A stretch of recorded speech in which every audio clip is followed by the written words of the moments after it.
Հարգարժան փոխխոսնակ, հարգելի գործընկերներ, սիրելի հայրենակիցներ, իրականում եզրափակիչ ելույթս մի քիչ այլ տրամաբանությամբ էի կառուցել, բայց ստիպված եմ փոխել, նկատի ունենալով այն հանգամանքը, թե ինչ տեղի ունեցավ մեր ազգային ժողովի դահլիճում, որովհետև չեմ կարող չարձանագրել, որ Հայաստանում ի վերջո քաղաքական բանավեճի մշակույթը իրապես անթույլատրելի է, այն մշակույթը, որը գոյություն ունի, անթույլատրելի է, եւ մենք բոլորս պետք է փորձենք ամեն ինչ անել ժողովրդավարական պետությանը հարիր քաղաքական բանավեճ ունենալու համար, ու նման դեպքերն էլ դարձյալ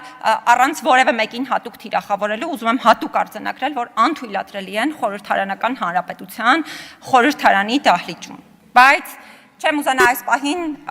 եզրափակիչ ելույթիս ամբողջ ժամանակահատվածը ծախսել սրա վերաբերյալ խոսելու համար, որովհետև մի շարք այլ հարցեր կան, որոնց միանշանակ ուզում եմ անդրադարձ կատարել իմ եզրափակիչ ելույթի ընթացքում։ Ըստ էության բազմիցս առիթ ունեցել եմ տարբեր առանձին խնդիրների վերաբերյալ խոսելու, բայց փորձեմ խոսել մարդու իրավունքների վերաբերյալ մի քանի ստանդարտների մասին, բայց արձագանքելով նաև որոշ ելույթների, որոշ պատգամավորների ելույթների, որովհետև դրանք որոշակի առումով հանրային ընկալումներ են ձևավորում ընդհանրապես մարդու իրավունքների հետ կապված։ Նախ Առաջին հերթին անդրադառնամ, թեպետ այստեղ չեն հարգելի գործընկերները, բայց մի քանի ելույթների, օրինակ Տիկին Գալստյանի ելույթին, ով չգիտես ինչ տրամաբանությամբ եւ ամենաանսպասելի մեղադրանքը կարծում եմ հնչեցրեց իմ եւ մեր հաստատության հասցեին, խոսելով այն մասին, որ քաղաքականապես չեզոք չենք ըստ էության։ Անկեղծ ասած չեմ ուզենա անդրադառնալ այս հարցի հետ կապված հիմնավորումներին, բայց այստեղ զավեշտալի մի հանգամանք կա։ Ըստ էության քաղաքական չեզոքության, մարդու իրավունքների պաշտպանի քաղաքական չեզոքության կամ դրա բացակայության վերաբերյալ հայտարարություն է անում մի քաղաքական ուժի ներկայացուցիչ, որը մարդու իրավունքների պաշտպանի պաշտոնում առաջադրել էր ակնհայտ քաղաքական գործունեություն իրականացնող անձի, քաղաքական գործչի, ավելին, այնպիսի քաղաքական գործչի, ով մարդու իրավունքների տեսանկյունից նույնիսկ տարրական կանոններ եւ սկզբունքներ չի պահպանում։ Ամենօրյա ռեժիմով ատելության խոսք է տարածում գրեթե բոլոր հնարավոր հիմքերով։ Եվ խոսքը միայն իմ մասին չէ, որովհետև այո, սեռով պայմանավորված ատելության խոսքի թիրախ ես եմ դարձել գենդերային հավասարության հիմքով, մի շարք այլ հիմքերով։ Սա մարդու իրավունքների ամենատարրական կանոնների խախտում է ըստ էության։ Եվ սա ըստ էության ցույց է տալիս ոչ միայն առաջադրված անձի մոտեցումը մարդու իրավունքների եւ մարդու իրավունքների պաշտպանի ինստիտուտի նկատմամբ, այլ սա ցույց է տալիս նաեւ մարդուն առաջադրողների մոտեցումը մարդու իրավունքների եւ մարդու իրավունքների պաշտպանի հաստատության նկատմամբ, որովհետեւ նախ առաջադրում ես նման անձի, երկրորդը չես քննադատում ու չես հակազդում հակաիրավական ու մարդու իրավունքներին հակասող նրա խոսքին, ըստ էության ակնհայտ է, որ կիսում ես նրա տեսակետները։ Հետևաբար, եթե մենք անընդհատ խոսում ենք պատգամավորական էթիկայի եւ դրա սկզբունքների մասին, ուզում եմ հատուկ արձանագրել, որ սա եւս կարծում եմ պատգամավորական էթիկայի եւ վարքագծի կանոնների խիստ խախտում է այսպիսի վարքագիծ ունենալ ընդհանրապես եւ այսպիսի մոտեցումներ մարդու իրավունքների նկատմամբ, եւ միանշանակ համարում եմ, որ ցանկացած դեպքով, ինչը նաեւ պահանջում եմ, պատգամավորական էթիկան պետք է դառնա քննարկման առարկա, այդ թվում նմանատիպ դեպքերով, այդ թվում մարդու իրավունքների նկատմամբ վերաբերմունքը ցույց տալու նմանատիպ դեպքերով։ Երկրորդը, անկեղծ ասած այս համատեքստում մի քանի հարց ունեմ, որովհետև ըստ էության պատգամավորը քաղաքական չեզոքության խախտման մասին խոսեց, բայց առանձին հիմնավորումներ չներկայացրեց, դրա համար ես փորձեմ մի քանի մտքեր արտահայտելու միջոցով ինքս ստանալ պատասխաններ քաղաքական չեզոքության վերաբերյալ կամ քաղաքական չեզոքության խախտումներ իմ կամ իմ հաստատության կողմից թույլ տալու դեպքերի հետ կապված։ Օրինակ, արդյոք Տիկին Գալստյանը եւ նրա գործընկերները քաղաքական չեզոքության խախտում են համարում այն հանգամանքը, որ ես գտնում եմ, որ Հայաստանի խորհրդարանի պատգամավորներից ամենաշատը քաղաքացիների, սովորական քաղաքացիների, ոչ թե քաղաքական գործիչների, այլ սովորական քաղաքացիների իրավունքների խախտումների հետ կապված մեզ հետ հաղորդակցության մեջ է պարոն Արծվիկ Մինասյանը, որը հանդիսանում է հենց Հայաստան խմբակցության ներկայացուցիչ,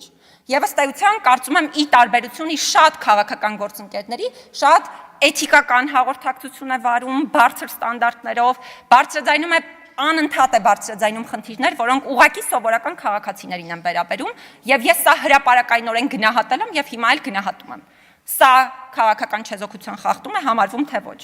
Կամ այն, որ հենց Հայաստան խմբակցությունից, օրինակ, ասորական համայնքի հետ կապված բազմաթիվ հարցեր մենք մշտապես քննարկման առարկա ենք դարձնում, փորձում ենք լուծումներ գտնել, օրինակ, տիկին Իրինա Գասպարյանի հետ։ Այսպես շարքը չեմ կարող շատ երկար շարունակել, որովհետև շատ չեն այն падգամավորները, ովքեր մարդու իրավունքների հետ կապված այդպիսի էթիկական ստանդարտներ են դրսևորում եւ քաղաքացիների հետ կապված հարցեր են բարձրաձայնում, բայց միևնույն է, հատուկ եմ ուզում արձանագրել։ Ընդ որում, այս падգամավորների թվում օրինակ Տիկին Վարդանյանը չի դասվում, Տիկին Գալստյանը հաստատ չի դասվում, որովհետև նորից եմ կրկնում սովորական քաղաքացիների հետ կապված անընդհատ հարցեր բարձրաձայնելը մի բան է, քաղաքական նպատակահարմարությունից հարցեր բարձրաձայնելը մեկ այլ բան է։ Բայց կուզենամ մեկ այլ հանգամանքի անդրադառնալ, անդրադարձ կատարելով հարգարժան Տիկին Վարդանյանի եւ պարոն Դանիելյանի ելույթներին համադրված եղանակով, որովհետեւ կարծես թե այստեղ պարոն Դանիելյանը փորձում էր համեմատություն անել տարբեր մարդու իրավունքների պաշտպանների միջև, Տիկին Վարդանյանն էլ կարծես մեր հայտարարություններից էր օրինակներ ընթերցում վերջին ժամանակների։ Նախ ամոթալի եմ անկեղծ ասած համարում նման դեպքերը, որովհետև падգամավորները պետք է նպաստեն մի հաստատության եւ մի պերի միջև սոլիդարության ձևավորմանը, իսկ սա հակառակին է նպաստում եւ սա ամոթալի եմ համարում միանշանակ, բայց սրա հետ մեկտեղ ուզում եմ մի քանի կարևոր հանգամանքի անդրադառնալ։ Ես իմ բոլոր մարդու իրավունքների պաշտպան գործընկերներին շատ սոլիդար եմ վերաբերվում եւ իրոք գնահատում եմ նրանց անգնահատելի վաստակը այս հաստատությունը կարևոր մակարդակի բարձրացնելու հարցում։ Բայց օրինակ Տիկին Վարդանյան, գործընկերներ, արդյոք կարդացել եք, օրինակ, Սարի Թաղի դեպքերի վերաբերյալ 2016 թվականին մարդու իրավունքների պաշտպանի հրապարակային խոսքը, երբ օրինակ հստակ հիմնավորումներ էր բերվում, թե հավաքը եղել է ոչ խաղաղ բնույթի եւ մանրամասն հիմնավորվում էր այդ հանգամանքը ոստիկանական բռնությունների հետ կապված իհարկե եւս խոսելով։ Կամ օրինակ երբևէ տեղեկացված եղել եք այն դեպքերից, երբ տարբեր անկախ պաշտոնյաներ, հիմա չնշեմ որտեղ, որովհետև սա նաև մի փոքր արտաքին քաղաքական խնդիր է, գնում էին խոշտանգումներով ամենահայտնի քրեակատարողական հիմնարկներ եւ վերջում հաղորդագրություն էին տարածում, որ մեծ բռնության վերաբերյալ որևէ բողոք չի ներկայացվել եւ ընդհանրապես սա էր։ Եվ սա ընդ որում, երբ խոսում եմ օրինակ 2016 թվականի դեպքերի մասին, այն իրավիճակում էր, երբ Հայաստանում մարդու իրավունքների պաշտպաներ անհասկանալի պատճառներով հրաժարական ներկայացրել։ Եվ ըստ էության սա օրինակ ինձ համար շատ կարևոր հանգամանք է։ Ոչ թե հրաժարականներ ներկայացրել այլ պաշտոնի տեղափոխվելու նպատակով կամ այլ աշխատանքի տեղափոխվելու նպատակով, այլ անհասկանալի պատճառով։ Եվ ըստ էության բացի առանձին հայտարարություններից կամ առանձին խոսքերից որոշ հրապարակային, օրինակ, քրեական վարույթ նախաձեռնվեց, որ պարզվի կարող է օրինակ մարդու իրավունքների պաշտպանի գործունեությանը միջամտություններ տեղի ունեցել։ Չշարունակեմ թվարկումները, որովհետև դեպքերի մասին կարող եմ շատ խոսել, բայց կոչ եմ անում բոլորին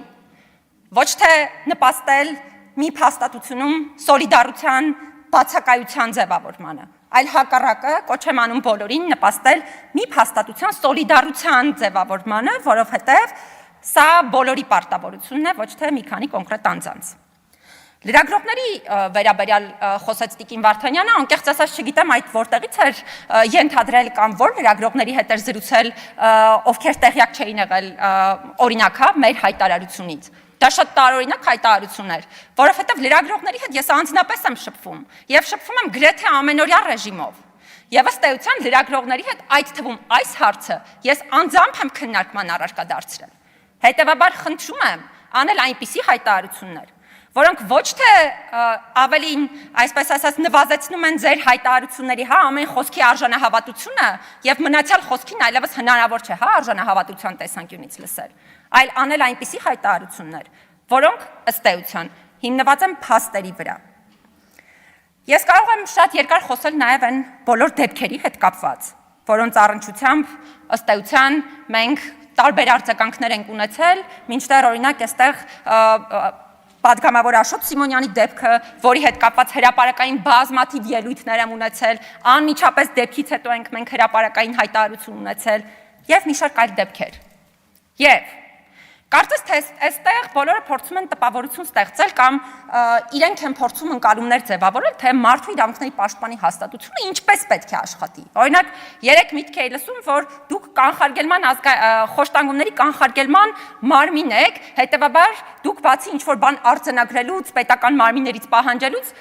այլ որևէ բան էլ պիտի անեք։ Նախ, ուզում եմ հատուկ արձանագրել, որ վերջին ժամանակահատվածում միջազգային կազմակերպությունները հստակ արձանագրում են, որ տարիներ շարունակ Հայաստանում սխալ ընկալում է ձևավորվել խոշտանգումների կանխարգելման մեխանիզմի մասին, որովհետև մարդիկ պատկերացրել են նաև լուրջ դերակատարները, որ դա այնա, որ պետք է գնաս, բռնես այն մարդկանց ձեռքից, ով այդ պահին բռնություն է կիրառում եւ այլն, եւ սա է այդ մեխանիզմը։ Սա հակասում է միջազգային չափանիշներին, այսպիսի ընկալումները։ Խոշտանգումների կանխարգելման մարմնի էությունը մշտադիտարկումներ իրականացնելն է եւ այդ մշտադիտարկումների արդյունքներով խնդիրները բացահայտելը, առաջարկներ ներկայացնելը եւ հետեւողական լինելը, որպեսզի այդ առաջարկները կատարվեն։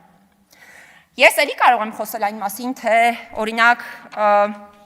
չգիտեմ ինչ որ այլ մեթոդներ էին առաջարկում, որ ասենք բացի դեպքերը բացահայտելուց պիտի նաև այսինչ անեք, այնինչ անեք։ Գործընկերներ, ես առաջարկում եմ ունենալ շատ կառուցողական քննարկում, հասկանալու համար, որ իրականում մեթոդներն այդպիսին չեն, եւ նաև հասկանալու համար, որ եթե ձեր տրամաբանությամբ շարժվենք եւ ձեր տրամաբանությամբ կգնահատենք, կնշանակի Հայաստանի MIP հաստատությունը երբեք արդյունավետ չի աշխատել, որովհետեւ Հայաստանի MIP հաստատությունը մեթոդների տեսանկյունից նույն մեթոդներով է աշխատել, ոճերի տեսանկյունից միանշանակ տարբեր մեթոդաբանությամբ։ Հիմա այստեղ կուզենամ նաև առիթը օգտագործել, քանի որ խոսեցինք քաղաքական չեզոքության մասին եւ հատուկ անդրադարձա Հայաստան խմբակցությունը ներկայացնող մի քանի պատգամավորներին, ովքեր կարծում եմ շատ բարձր ստանդարտներով մեզ հետ համագործակցում են նաև քաղաքացիների իրավունքների պաշտպանության հետ կապված։ Ուզում եմ անդրադառնալ նաև քաղաքական մեծամասնության պատգամավորներին, ում հետ մշտապես կապի մեջ ենք եւ պիտի անկեղծ լինեմ, շատ ավելի մեծ թվով են հենց այս խմբակցությունը ներկայացնող այն պատգամավորները, որոնք իրենք են իրենց նախաձեռնությամբ օրինակ առաջարկում որևէ խնդրի լուծմանը միասին նպաստել, որևէ խնդրի լուծում միասին ստանալ։ Եվ որպեսզի ես կարողանամ քաղաքական չեզոքությունը պահպանել, ես այս հանգամանքի վերաբերյալ էլ պիտի խոսեմ եւ պիտի առաջարկեմ, որ հարգելի գործընկերներ, մարդու իրավունքների պաշտպանությունը դա մրցույթ չէ, որ մենք այստեղ որոշենք, թե ով ավելի բարձր խոսեց խնդրի մասին, ով առաջինը եկավ խոսեց խնդրի մասին, սրանք մեր բոլորի խնդիրներն են։ Սրանք ոչ թե մի հոգու խնդիր են, սրանք բոլորի խնդիրներն են։ Եվ եթե մարդկանց թվում է, որ բացառապես քաղաքական մեծամասնությունն է պետական իշխանություն ունենալու պարագայում պատասխանատու խնդիրների լուծման համար, ապա չարաչար սխալվում եք, որովհետև ինչպես բոլոր հարցերը ես ինքս շատ կոշտ եւ խիստ մեթոդաբանությամբ շատ դեպքերում ուղղում եմ քաղաքական մեծամասնությանը, նույնն էլ հիմա պետք է ասեմ, ուղղում եմ քաղաքական ընդդիմությանը, որովհետև օրենսդիր իշխանությունը պետական իշխանության մարմին է, եւ եթե ստացել եք պետական իշխանություն, պարտավոր եք ձեր բոլոր գործիքները օգտագործել խնդիրները լուծելու համար, հետեւաբար դուք նույնպես հանդես եք գալիս որպես պետական իշխանության ներկայացուցիչ եւ ես ստիպված եմ այս պահին մեր մյուս գործընկերներին դիմում, որովհետեւ իրենք բարձրացրեցին այս խնդիրները, իմ առաջարկը այն է, որ մենք կարողանանք կառուցողական եղանակով միասին համագործակցել եւ գտնել այս բոլոր խնդիրներին լուծումներ, որովհետեւ ինչ խոսքեր այս դահլիճում եւ այլ դահլիճներում հնչեցվեն Հայաստանում մարդու իրավունքների պաշտպանության համակարգերը կատարելագործված լինելու մասին։ Ես ինքս տեսնում եմ, թե ինչն է կատարելագործվել, ինչ մնացել է չկատարելագործված, բայց առանձնահատուկ տեսնում եմ այն բոլոր քաղաքացիներին, ովքեր իրապես խոցելի իրավիճակում են գտնվում, ովքեր չունեն օգնության հնարավորություն եւ հանկարծ այնպես է ստացվում, որ եթե իրենք հետաքրքիր չեն քաղաքական նպատակներով, որևէ մեկը սրա մասին չի հիշում։ Ոչ, մենք պետք է հիշենք հենց այս ամենի մասին, ու մենք պետք է համագործակցաբար կարողանանք պաշտպանել մեր բոլոր քաղաքացիների իրավունքները, զերծ մնալով ցանկացած տեսակի քաղաքական շահարկումներից ու քաղաքական նպատակահարմարությունից, եւ հենց դա է պատճառը,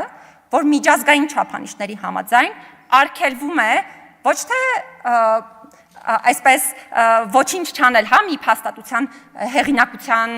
հետ կապված կամ ոչ մի խոսք չասել մի փաստատության հեղինակությունը ցածրացնող կամ բարձրացնող, այլ հակառակը միջազգային չափանիշները պարտավորեցնում են բոլոր դերակատարներին այնպես անել, որպեսզի ոչ միայն մի փաստատություն, այլ մարդու իրավունքների հետ կապված ցանկացած հաստատություն եւ մարդու իրավունքները ինքնին անընդհատ հեղինակության առումով եւ հանրային ընկալումների առումով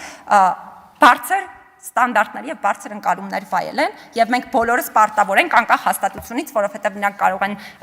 իմ խոսքը վերաբերում է նաեւ օրինակ քաղաքասարակությանը, իրավապաշտպան համայնքի հեղինակության բարձրացմանը եւ այլն, մենք բոլորս դրան պետք է նպաստենք։ Շնորհակալ եմ եւ կոչ եմ անում իրոք հրաժարվել երկակի ստանդարտներից։ Շնորհակալություն։ Շնորհակալություն Տիկին Մանասյան։